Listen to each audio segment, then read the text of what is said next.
I dropped by this morning to remind you to be careful what you ask. Sometimes we require or request things from God that we don't even know how to utilize properly. In Psalms chapter 81, it teaches us to be cautious and aware of what we're asking God for, because God does grant gifts, but sometimes He will give you things and let you reap the benefits and the consequences of what you're asking. Sometimes God will give you exactly what you want just to show you it's not exactly what. That's why you have to watch your words and be careful of what you say, because life and death lies in the power. Some of us are asking God for husbands or wives or companionship without fully embracing and loving ourselves.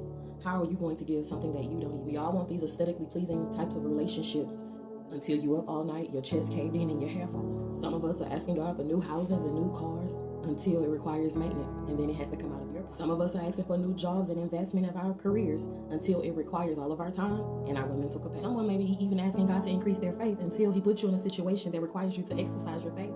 Then you're up all night on hands and knees, praying, begging, and having no choice but to trust. Someone may be paying for an increase, but you can barely manage what you have now.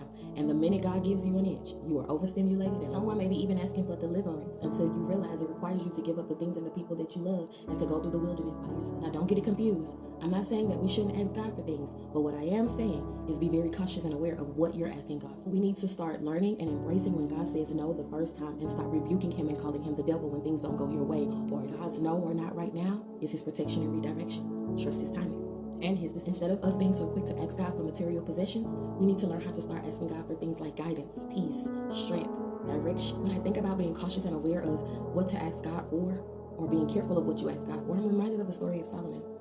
Solomon was a very profound king. He reigned under his father, King David.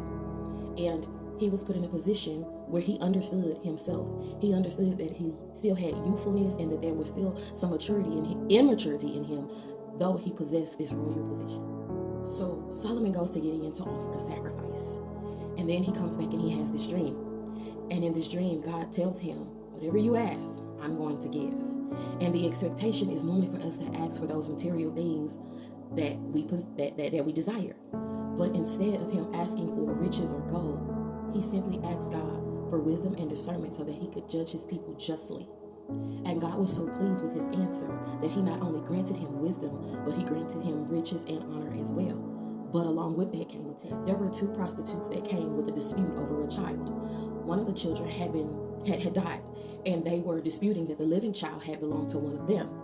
So Solomon, which seemed cruel at first, however, but if you continue to listen to the story, it was a very, very, very wise decision. He ordered that the living child be split in half, and they both received equal shares of the child. And when he made this arrangement, the real mother cried out for her living child, which exposed who the real mother was, because the other mother was okay and accepted the decision that he made. This story also reminds me of this is why you have to be cautious and aware of the company that you keep, because some people want you to be just as miserable. As Solomon goes on and he awards the real mother with the child, which proved his wisdom, his God-given wisdom. It demonstrated. Before I go, I just want to remind you again to be careful what you ask for.